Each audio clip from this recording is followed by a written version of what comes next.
Good morning, friends. This is your old girl, Melanie Rose, here to share your daily aspects.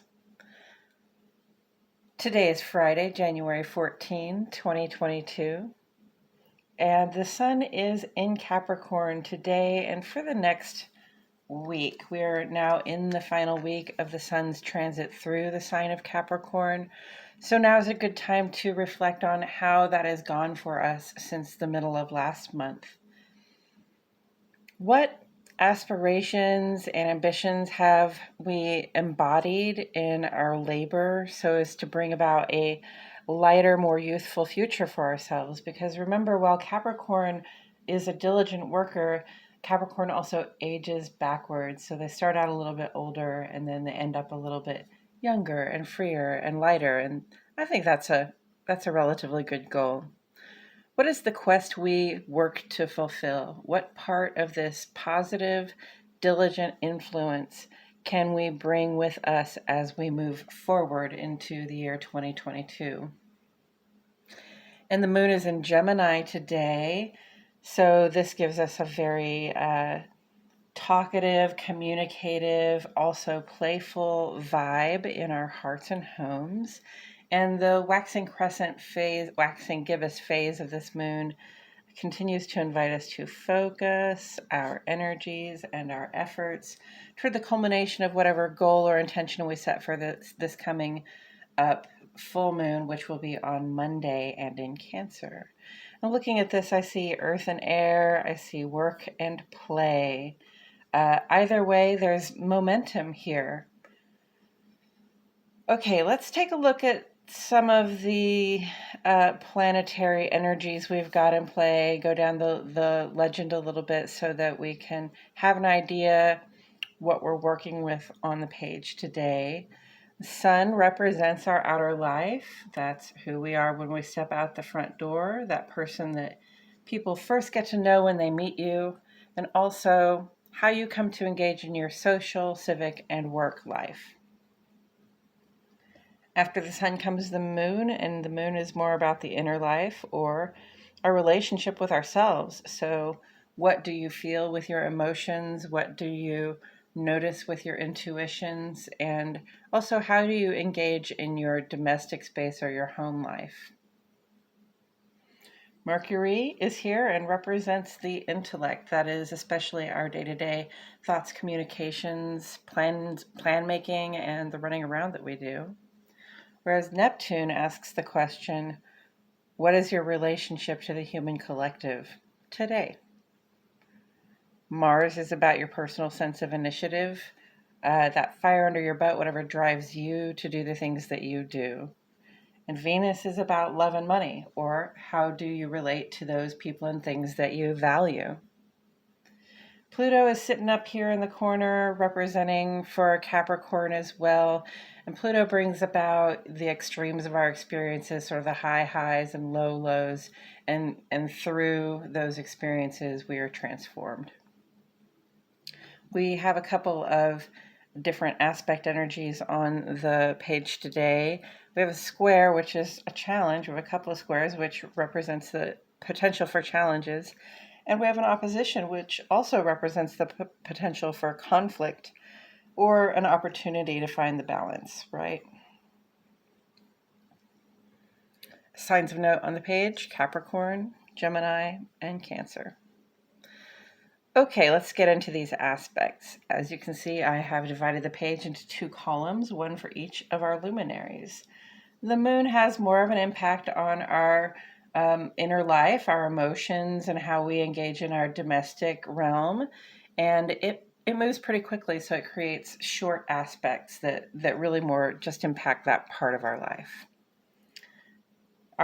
The sun sheds light on our outer life, however, and I address the rest of the planets and their aspects on the side because they take longer than the lunar aspects, but also because they have more of an impact on how we behave when we are out there. So we start with the moon today, Central Standard Time, friends. At 3:25 this morning, the moon reached its apogee, which it does once a month. The apogee is the farthest point in the moon's orbit around the Earth from the Earth, and so it just indicates distance. And distance as it applies to our home, distance as it applies to our emotions. We may just find ourselves feeling an urge to back off and to feel things less deeply, or perhaps that we just do feel things less deeply. We feel less of a heavy impact of the emotions that we're having. And then at 3:50 in the afternoon, the moon makes a square with Neptune. Moon in aspect with Neptune increases our sensitivity, practically like our psychic abilities to sort of understand, know, and feel what's going on in the community around us, in the atmosphere around us. And with that square influence there, we can have ourselves feeling deceived, questioning our own senses, questioning reality. It's easy to get deceived. It's easy to deceive ourselves at a time like this. It's easy to let somebody else deceive us at this time. So it's just a 2-hour influence. And I would say, if you don't believe your eyes, you can't believe what you heard, maybe just put it down for a while and come back to it and see how it looks in the clear light of day, perhaps tomorrow. And then this evening, also at 8:21, the moon makes an opposition with Mars. That's another 2-hour aspect, but this is a sort of a hazard warning, this one, because when the moon's in aspect with Mars, we feel that sense of initiative, fire, drive, somewhat impatience. But in an oppositional aspect, that might come across more as a moody vibe, a vibe where we feel quick to anger.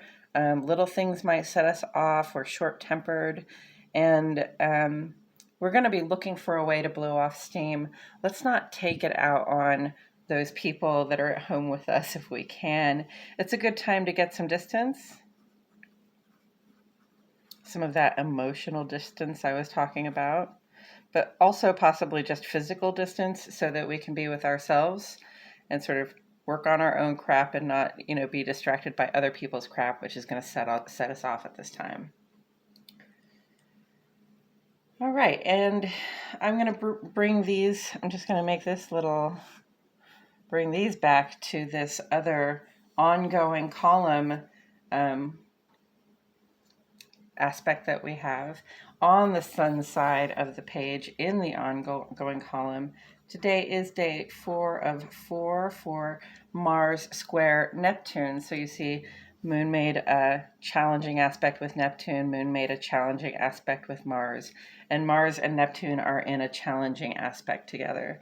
So this is trying to show initiative, especially with others and in the outer world. We may have met some challenges or some resistance. It's possible that a mirror got held up to our behavior and we saw something we didn't like what we saw. Okay, it's possible that you were exposed to your own foible, your own worst sort of behavior, or something that you weren't aware of or that you are aware of, but not always right when you're doing it. And so this is your opportunity this is a self-work check. We've had self-care checks before. This is your self-work check. When somebody shows us, or when we are shown ourselves, when we hold that mirror up and we see our own worst behaviors, our least kind behaviors, our most either intolerant or just unintentional behaviors, that's the time to sort of pull back that sense of initiative. Don't take your frustration with that out on somebody else. Bring it within and do the work on yourself so that you can make sure that you're not, going around exhibiting that behavior all the time, because these are behaviors that separate us from the human collective. And we all need the human collective. Okay? Also in the ongoing column, of course, we have Venus in retrograde. Venus will be in retrograde until the 29th. And under this influence, we have become a little more conservative anyway, a little distanced anyway with our emotions, with the care that we give, and also the labor that we do. And that's, in part because this is your self-care check. Venus retrograde really asks you to point that all that loving vibe and all that labor of caring that you put out into the world, turn it back on yourself and give yourself good care. Whatever that means for you. There are probably about 1 billion suggestions in the world about how you can practice self-care.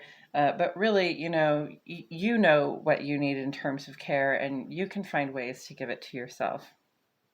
But Venus retrograde does apply both to the home and the workplace, especially with this Capricorn influence, right? Venus has been in Capricorn this whole time. So we're seeking a balance here while we're being conservative with our love and our labor. The balance we're seeking is, are we getting the right value for our investments? So whatever love, caring, efforts, thought, energy that we've been putting out, are we receiving a balanced value in return for that? And that's not to say that love is always transactional, but there's got to be a bit of a give and take there, or it's not really a relationship, isn't there? Is it or isn't it? And as for today, Mercury goes into retrograde. Good news, everyone. At 3:41 a.m. So this is going to last about 3 weeks. Mercury will leave retrograde about a week after Venus leaves retrograde. So I'm thinking like the 4th or the 5th. Mercury retrograde comes around 3 times a year. So, it gets a lot of press. And that's because it does have a lot to do with our interactions out in the world. Our ability to communicate sometimes feels thwarted. Our electronical devices will not work the way they're supposed to sometimes. But, it's a communication shakeup. And really what that means to me is it's an opportunity to take a look at the approach we're making in our communications. And, if one approach isn't working, then we need to find a different one, right? If the way we assert ourselves out in the world is not being received well, then we need to find a different way to assert ourselves. And that can come down to something as simple as, well, I wanted to send a text, but the text wouldn't go through. So now I'm going to have this conversation in person, or now I'm going to have to try and call this person on the phone and actually have the conversation. Sometimes it's just necessary to do that. And if you get checked, if you get checked in your communication style or your ability to plan, if something is shown to you that's not working, it's your opportunity to sort of back up, step to the side, and try a different approach. So, Mercury retrograde, welcome to it. And Mercury and Venus in retrograde for the next 2 weeks together. So, here are the no's, all right? No contracts. Don't sign any contracts right now. Don't finalize any plans at this time. You may struggle even to make plans at this time, but if you're capable of making plans, it's okay under both influences to be making plans for what happens after we get out of retrograde. But in the meantime, we can make our plans, but let's not finalize any plans, sign any contracts, start any commitments, right?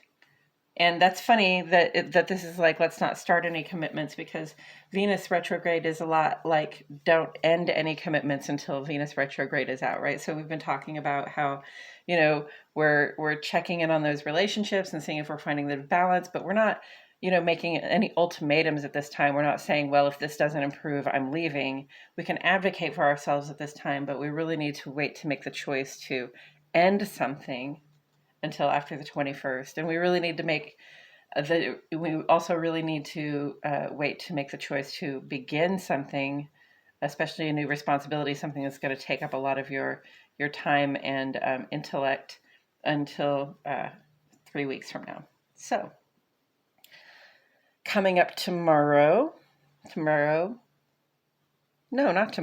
up next week on Monday, the 17th,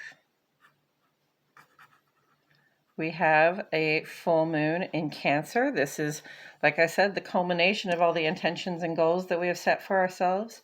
It's a time to practice gratitude, appreciate and celebrate what we have and what we have achieved. And the moon in Cancer, so moon is Cancer's ruling planet.